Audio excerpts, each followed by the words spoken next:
अस्सलाम वालेकुम dear students. इस लेक्चर में इंशाल्लाह हम चैप्टर 5 के एक्सरसाइज शॉर्ट क्वेश्चंस डिस्कस करेंगे।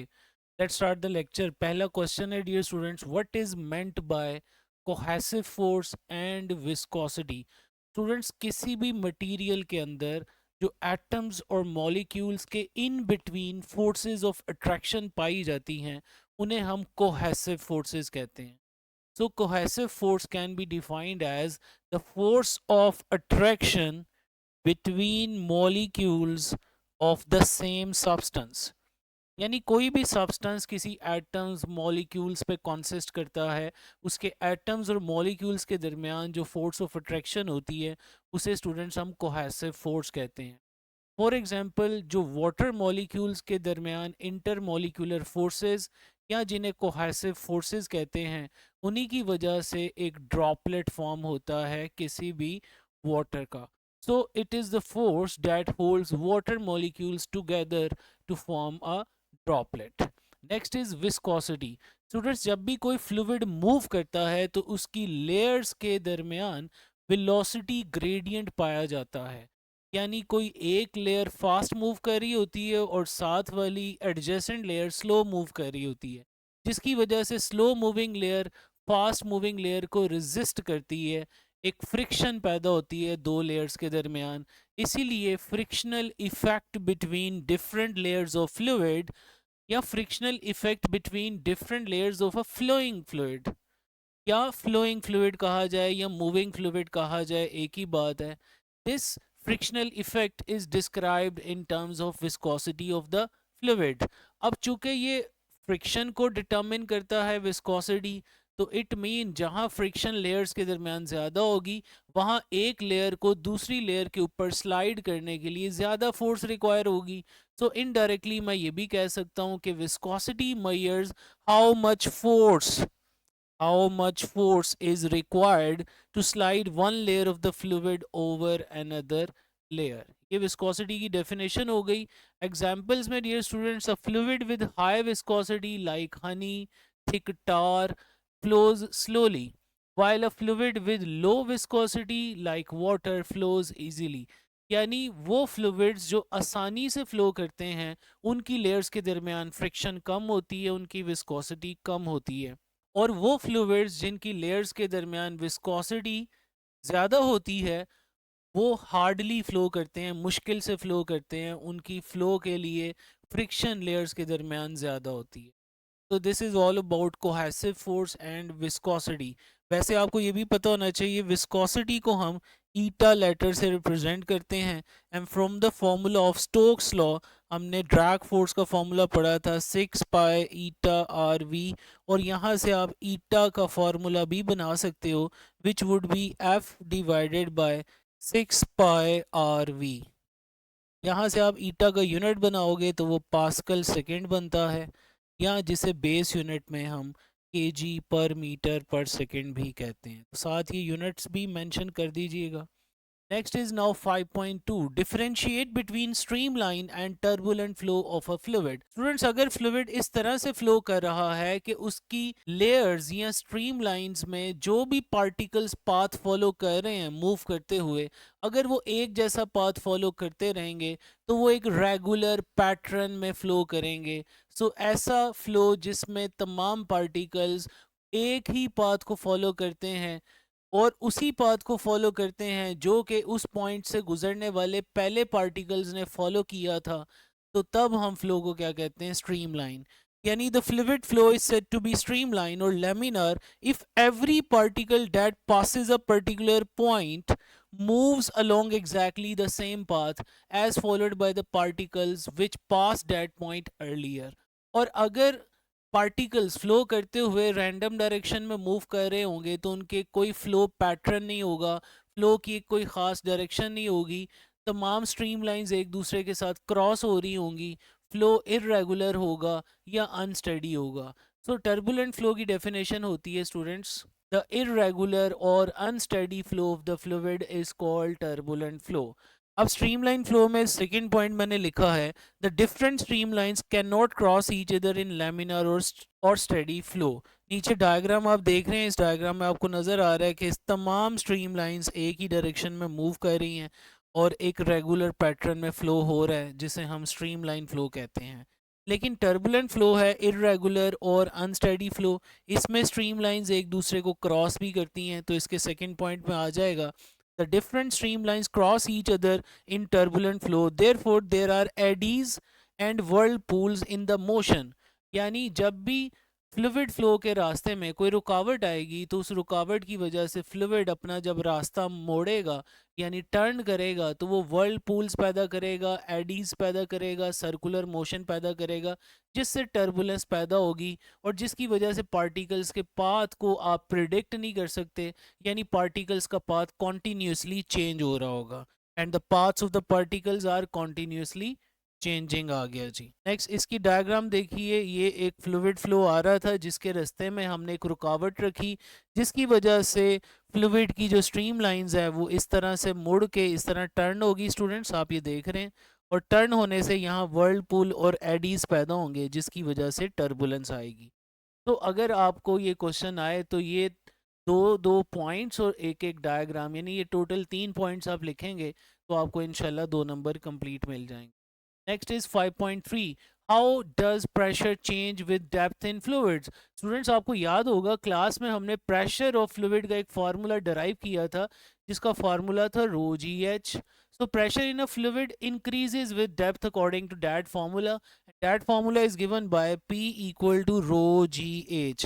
This formula gives the pressure of fluid at depth h. h यहाँ पे depth है, rho यहाँ पे density of fluid है, g gravitational acceleration है जिसकी वैल्यू 9.8 मीटर पर सेकेंड स्क्वायर होती है, और h स्टूडेंट्स यहाँ पे depth है।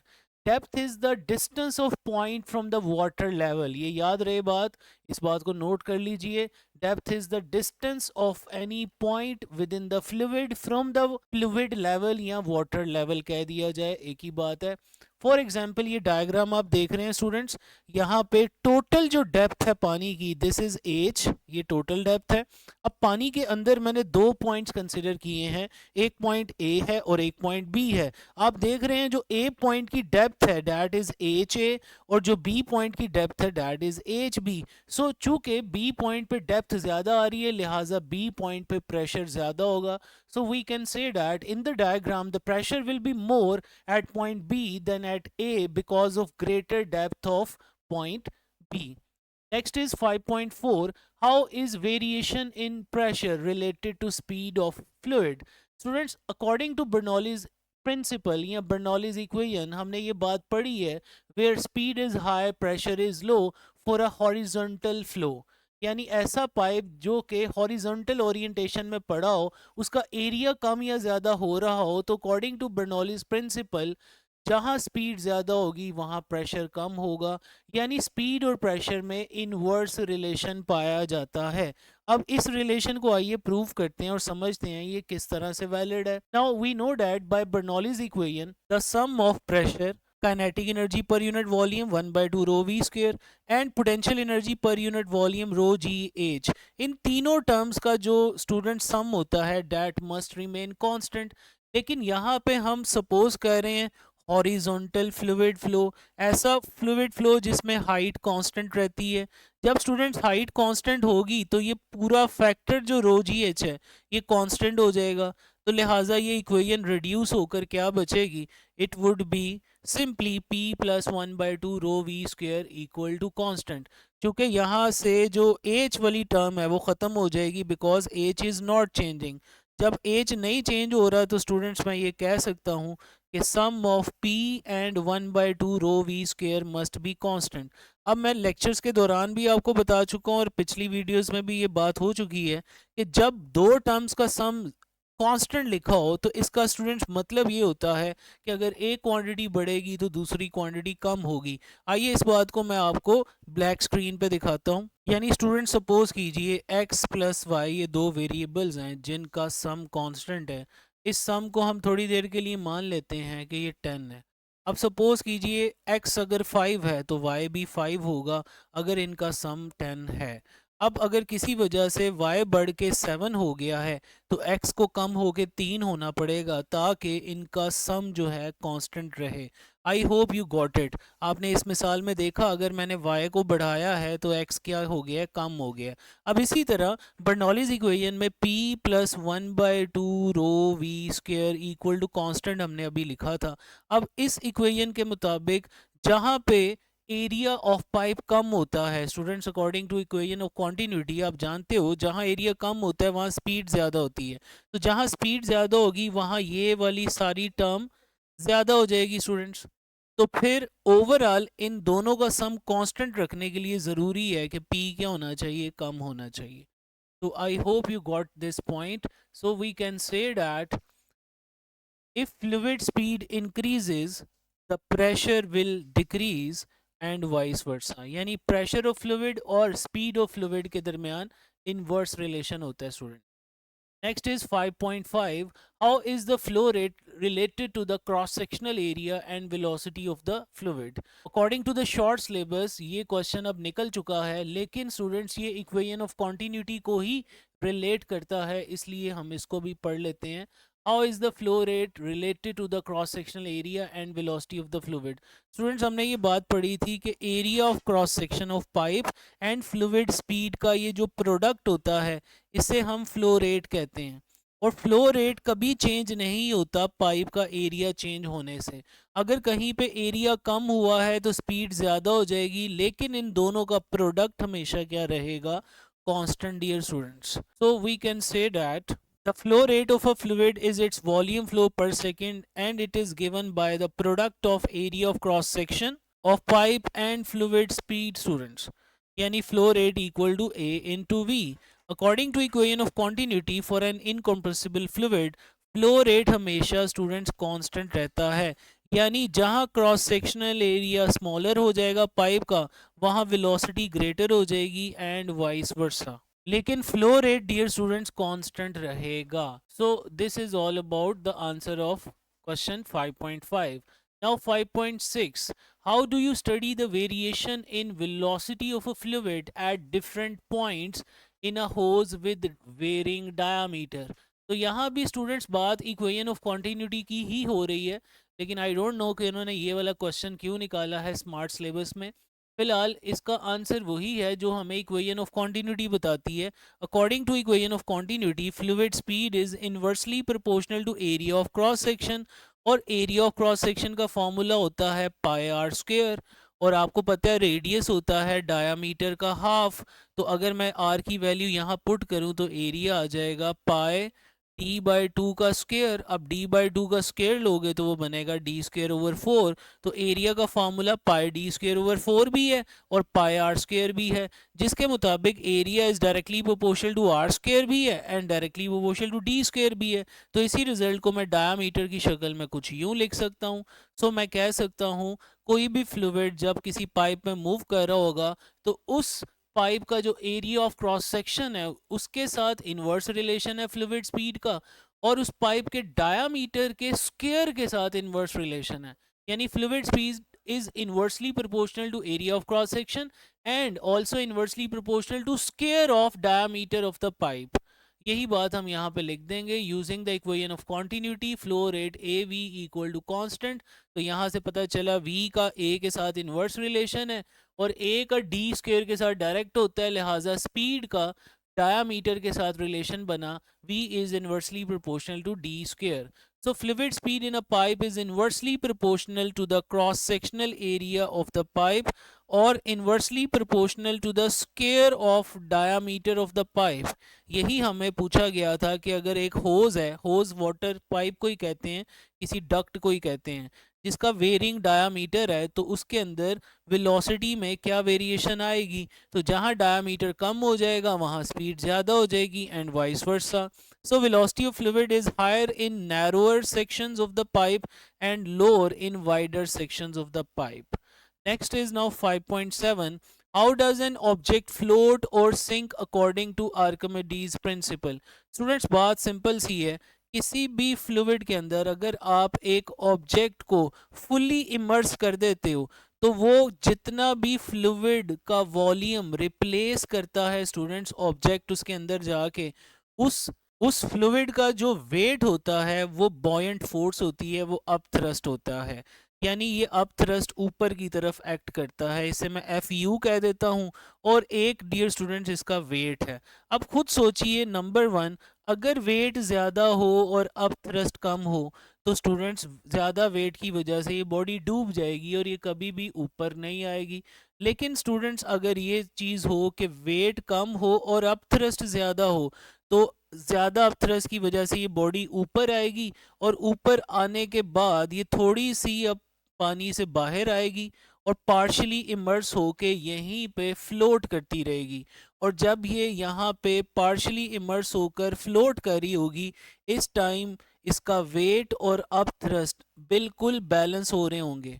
तो स्टूडेंट्स हम ये कह सकते हैं कि अगर अप थ्रस्ट या बॉयंट फोर्स वेट से ज़्यादा हो या वेट के बराबर हो तो बॉडी फ्लोट करती है, और अगर वेट ज़्यादा हो अप थ्रस्ट कम हो तो बॉडी सिंक हो जाती है। इसी चीज़ को हम डेंसिटी के एतबार से भी बताते हैं।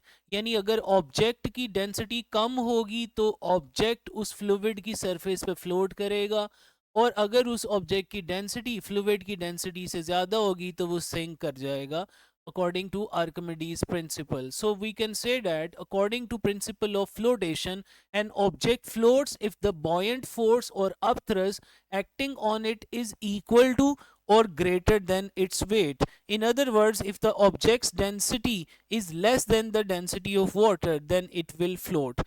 और सिंक कब करेगा? An object sinks if the buoyant force और upthrust is less than the weight, तो वेट ज्यादा होने की वजह से बॉडी सिंक कर जाएगी। या in other words, if objects density is greater than the density of water then it will sink. Next is 5.8. How does Archimedes reportedly discover the principle that bears his name? Students ये काफ़ी मशहूर वाक़या है कि Archimedes was taking a bath in a bath tub, और उसने note किया कि जब वो बाथ टब में जाता है तो बाथ टब में मौजूद जो पानी है उसका लेवल राइज हो जाता है। या अगर वो बाथ टब में पहले ही पानी टोटल फिल है और उसमें जब वो बैठा तो उसने नोट किया कि पानी बहुत सारा बाहर आ गया, तो यहाँ से उसके दिमाग ने क्लिक किया कि पानी में जाने पर जितना पानी हम रिप्लेस करते हैं बाय वॉल्यूम, उस पानी का जितना वेट होता है that is equal to the buoyant force और अपथ्रस्ट। यानी कोई भी लिक्विड में या फ्लूइड में जाने पर जितना फ्लूइड आप डिस्प्लेस करते हैं उस डिस्प्लेस्ड फ्लूइड के वेट के बराबर फ्लूइड आपके ऊपर एक नेट अपवर्ड फोर्स लगाता है, जिसे हम कहते हैं बॉयंट फोर्स या अपथ्रस्ट। तो उसने बाथ टब में नहाते हुए ये एक ज़बरदस्त आइडिया पकड़ा और इसने यूरिका यूरिका कहना शुरू कर दिया, और वैसे ये भाग खड़ा हुआ और किंग के पास पहुंच गया कि मैंने बहुत बड़ी चीज़ दरियाफ्त कर ली है। तो आइए इस चीज़ को हम कुछ ऐसे लिख देंगे, the famous story recounts that Archimedes discovered the principle while taking a bath. He noticed that the water level rose as he submerged his body. Realizing that the volume of water displaced was equal to the volume of submerged object, he allegedly ran through the street shouting, Eureka, Eureka, I have found it, I have found it. He used this idea to determine whether a crown was made of pure gold or not. इसी concept से फिर उसने एक idea निकाला जी कि किस तरह से हम ये मालूम कर सकते हैं कि वो किंग का जो क्राउन है वो प्योर गोल्ड का बना हुआ है कि नहीं। Next question is 5.9. Why is standing near a fast moving train dangerous? Explain briefly.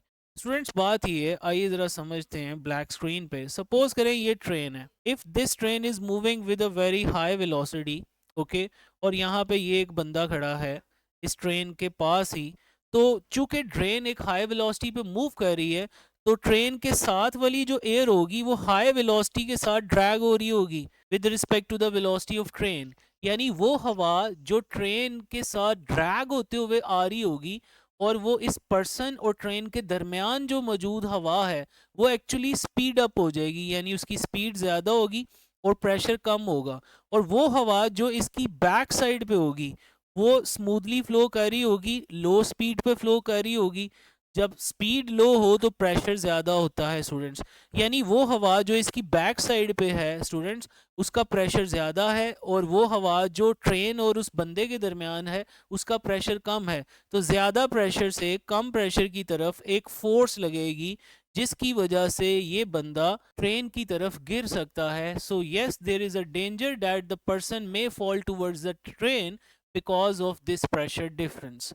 आइए अब इसका आंसर भी आपको दिखा देते हैं। According to Bernoulli's principle, where speed of fluid is high, its pressure will be low and vice versa. The fast moving train pushes the air alongside it, creating a region of low pressure. यानी students, train हवा को push करते हुए ला रही होगी, जिसकी वजह से हवा की स्पीड बढ़ जाएगी और वहाँ लो प्रेशर पैदा हो जाएगा in between the person and the train. The stationary air further away, जो दूसरी साइड पे हवा होगी वो स्टेशनरी होगी, लिहाजा उसका प्रेशर ज़्यादा होगा, या ये भी कह सकते हैं कि उसका एटमॉस्फेरिक प्रेशर होगा। This pressure difference creates a strong force that can pull a person towards the train, resulting in a serious accident. So yes, ये possible है. Next is 5.10. What are some potential applications of superfluidity? Although ये वाला topic चूंकि smart syllabus में निकल चुका है, लेकिन इसका आंसर एक दफ़ा मैं बता देता हूँ। कल को भी तो ऑफ कोर्स अगले साल तो ये टॉपिक शामिल होंगे, वो रिड्यूस नहीं होंगे। तो एक दफ़ा हम बात कर लेते हैं। सुपर फ्लूइड्स डियर स्टूडेंट्स ऐसे फ्लूइड्स होते हैं जो एक्सट्रीमली लो टेम्परेचर पे जाकर सुपर फ्लूइड बन जाते हैं, यानी ज़ीरो विस्कोसिटी शो करते हैं। अगर एक दफ़ा वो फ्लो करना शुरू कर दें तो उन्हें रोक नहीं सकते हम, because there exist no viscous forces for a super fluid. So we can use super fluids in cooling mechanisms, cooling high field super conducting magnets in devices like MRI machines and particle accelerators, जैसे LHC and CERN के अंदर जो particle accelerators पड़े हुए हैं, उनके अंदर जो सुपर कंडक्टिंग मैग्नेट्स इस्तेमाल होते हैं, उन्हें कूल डाउन करने के लिए हम सुपर फ्लूइड इस्तेमाल करते हैं। क्वांटम कंप्यूटिंग रिसर्च में इनका इस्तेमाल होता है, number 2। And number 3, researching super fluidity also helps us learn more about super conductivity. यानी जो सुपर फ्लूइडिटी है वो एक्चुअली हमें सुपर कंडक्टिविटी को भी स्टडी करने में हेल्प करती है, क्योंकि सुपर कंडक्टिविटी भी एक्सट्रीमली लो टेम्परेचर पे जाके अचीव होती है। जिस तरह super fluidity extremely low temperature पे अचीव होती है, इसी तरह सुपर कंडक्टिविटी भी डियर स्टूडेंट्स लो टेम्परेचर पे गेन हो जाती है। यानी अगर हमारे पास एक सुपर कंडक्टर मौजूद हो तो उसमें एक दफ़ा करंट को फ्लो करवाने पर इनडेफिनेट अमाउंट तक करंट उसमें फ्लो करता रहेगा, क्योंकि उसकी रेजिस्टेंस जीरो हो जाती। और इसमें liquid helium is recognised for its great thermal conductivity properties. Number 4 is it is employed in industry for leak testing and in the production of electronic and optical products.